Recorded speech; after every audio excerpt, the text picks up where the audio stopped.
Good morning dear students. आज की इस वीडियो में हम कुछ व्हीटस्टोन ब्रिज पे सिलेक्टिव न्यूमेरिकल्स कवर करेंगे। So moving towards today's first numerical.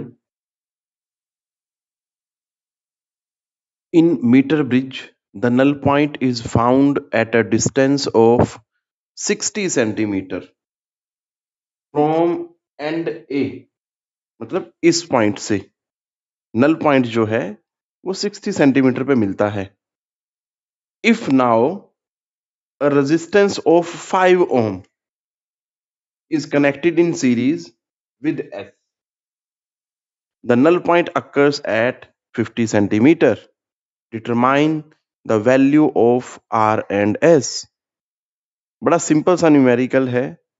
सारा सेटअप बनाया गया है यहाँ पे जो एक डायग्राम में होता है, स्टैंडर्ड डायग्राम में व्हीटस्टोन ब्रिज के। तो यहाँ पे R जो है नॉन रेजिस्टेंस है, बट वो ये कहना चाह रहा है हमें यहाँ पे फिलहाल वैल्यू नहीं पता, वो आर्टिकल में नॉन रेजिस्टेंस होता है। ठीक है, फिर उसने बोला कि इनिशियली जब ये आर है ये एस है तो नल पॉइंट मिलता है 60 सेंटीमीटर पे फ्रॉम एंड ए। मतलब पी जो है 60 सेंटीमीटर है और क्यू जो है क्या हो जाएगा, वो दैट इज 40 सेंटीमीटर, क्योंकि टोटल लेंथ क्या है 100 सेंटीमीटर। फिर वो कहता है इसके साथ सीरीज में लगाया हमने 5 ओम। तो उस सिचुएशन में जो ये नल पॉइंट है ए पॉइंट से 50 सेंटीमीटर पे शिफ्ट हो जाता है। तो देखते हैं कैसे होगा ये। तो इनिशियली अगर हम देखें या फर्स्ट केस के अकॉर्डिंग देखें, फर्स्ट केस में क्या है बेटा, पी यहां से लेके यहां तक वो 60 सेंटीमीटर है। 60 डिवाइडेड बाई क्यू क्या होगा, rest of the length of the wire क्या हो जाएगा, 100 में 60 जाएगा तो 40 is equal to p by q, ये हो गया आर बाई एस। ठीक है, तो इसको सीधा सीधा अगर सोल्व करें तो आर बाई एस, इसको इससे कैंसिल कर दें, 2 के टेबल पे ले जाएं तो r by s is equal to 3/2। ये फर्स्ट इक्वेशन आ गई। अब सेकंड केस में देखें तो सेकंड केस में क्या कहना चाहता है वो ये कहता है कि इसके साथ जो है सीरीज में लगाया हमने रेजिस्टेंस। तो देखो कैसे हो जाएगा, डायग्राम में क्या चेंज आएगा देखते हैं। तो ये हमने एस के साथ एक रेजिस्टेंस 5 ओम का कनेक्ट कर दिया। तो अब इस सिचुएशन में देखो यही जो स्टैंडर्ड रिजल्ट होता है, p by q is equal to r by s, क्या हो जाएगा। अब पी की जो लेंथ है दैट इज एट 60 और 50 सॉरी, तो 50 डिवाइडेड बाई क्यू भी क्या हो जाएगा फिर 50 is equal to r by s. अब आर की वैल्यू जो है जो होगी अकॉर्डिंग टू स्टैंडर्ड रिजल्ट वो हम निकालेंगे यहाँ पे बाई एस। एस की जगह क्या आ जाएगा, अब एस के साथ क्योंकि ये 5 ओम जो है सीरीज में लगा हुआ है, तो सीरीज में हमें पता होता है सिंपली जो रेजिस्टेंसेस होते हैं वो ऐड हो जाते हैं। तो यहाँ पे क्या आ जाएगा एस प्लस 5। दोनों यहाँ से अगर हम सोल्व करेंगे इसको तो r is equal to s plus 5। Equation number ये आई हमारे पास 2। इन दोनों को अगर हम सोल्व करें तो क्या हो जाएगा, so using 2 in 1, 2 in 1 s plus 5 divided by s is equal to 3/, cross multiply करेंगे तो क्या मिलेगा आपको, 2s plus 10 is equal to 3s। ये उधर चला जाएगा, s इज इक्वल टू 10 ओम। ये तो आ गई वैल्यू हमारे पास s की। अब हमें क्या निकालनी है, r की। तो from equation number 2 r is equal to s plus 5, so that is 15 ohm. So यही उसने बोला था हमें दोनों रेजिस्टेंसेस की वैल्यू निकालने के लिए। तो ये आपके सामने किया मैंने। Now we are moving to the next numerical on the same topic. Second numerical में अगर देखें हम क्या कहता है, figure shows the experimental setup of a metre bridge. The null point is found to be 60 centimeter away from A. A point से 60 centimetre पे null point मिलता है।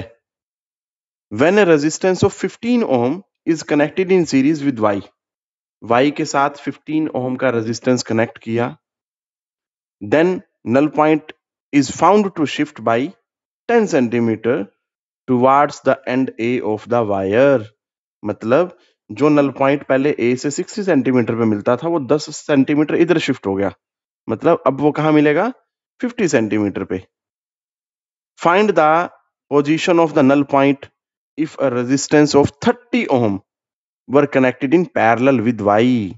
मतलब हमें पहले जो दो कंडीशंस दी गई हैं उनके अकॉर्डिंग हमें एक्स और वाई की वैल्यूज निकालनी है। फिर हम क्या करेंगे, वाई के पैरेलल में एक रेजिस्टेंस लगाएंगे 30 ओम का, उस सिचुएशन में दोबारा फिर सॉल्व करेंगे by using the result of balanced Wheatstone bridge. Clear? अपने आप से सॉल्व होता जाएगा। तो देखते हैं, शुरू करते हैं क्या होगा। तो according to first situation, first case में क्या है, फर्स्ट केस में P बाई क्यू, P जो है दैट इज 60 और क्यू जो है 40 इज इक्वल टू, यहाँ पे R और S ना होके क्या है, X एंड Y। तो X डिवाइडेड बाई Y, तो X by Y is equal to 3/2। ये हमने इसको सोल्व कर लिया। तो this one is first equation. अब सेकंड केस में अगर देखें, सेकंड केस में क्या है, वो कहता है इसके साथ हमने एक रेजिस्टेंस लगाया है वाई के साथ 15 ओम का, दैट इज इन सीरीज। तो क्या हो जाएगा डायग्राम, देखिए जरा, मैंने चेंज किया डायग्राम में।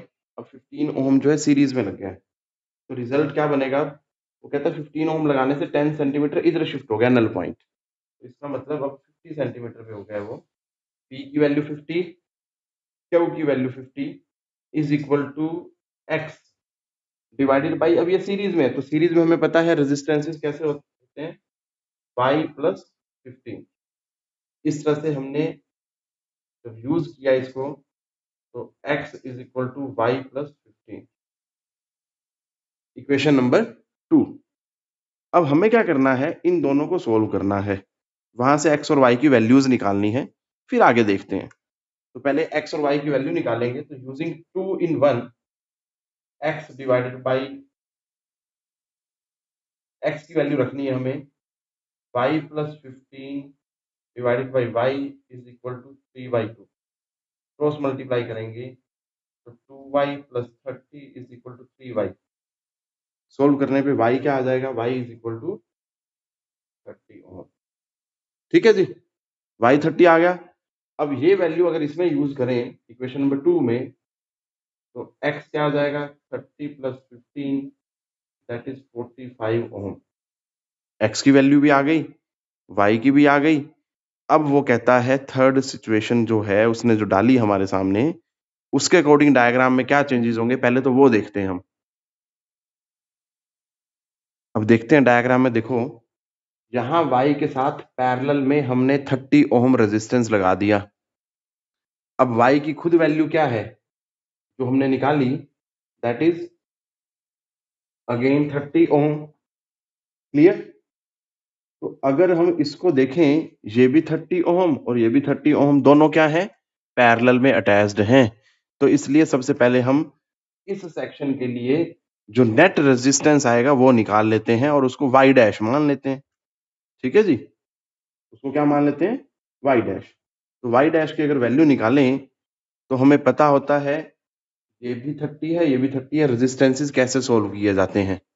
तो 1 by y dash is equal to 1 by 30 plus 1 by 30। LCM लेंगे तो 1 by y dash is equal to, ये एलसीएम लिया 30, 30 को 30 से डिवाइड किया, 1 1 को 1 से मल्टीप्लाई किया तो 1, 1 प्लस 1, तो ये 2 बाई 30 आया, मतलब 1 बाई 15। तो अगर मैं रिवर्स करूंगा तो सीधा सीधा y डैश जो है वो 15 ओम आ गया।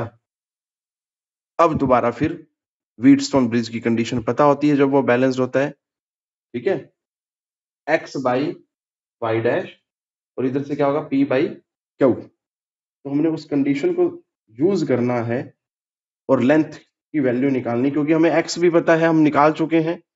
अब हमें सिर्फ वो निकालना है, वो पॉइंट निकालना है, नल पॉइंट जहां पे हमें जीरो डिफ्लेक्शन मिलेगी, गैल्वेनोमीटर जीरो डिफ्लेक्शन शो करेगा। तो यही रिजल्ट यूज करते हुए तो x बाई वाई की जगह क्या आएगा वाई डैश।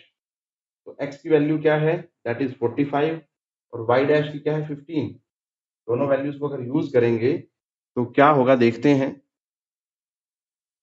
x जो आया आपका that is 45 divided by 50 is equal to l और ये आएगा 100 माइनस। अगर इसको सोल्व करेंगे, क्रॉस मल्टीप्लाई करेंगे तो 4500 minus 45l is equal to 15l। इसको उधर ले गए तो ये क्या बनेगा, दैट इज वो प्लस हो जाएगा जाके 15 प्लस 45 60l हो जाएगा वो। और ये क्या बन जाएगा देखो 60l is equal to 4500। Zero से जीरो कैंसिल करेंगे तो क्या होगा देखो,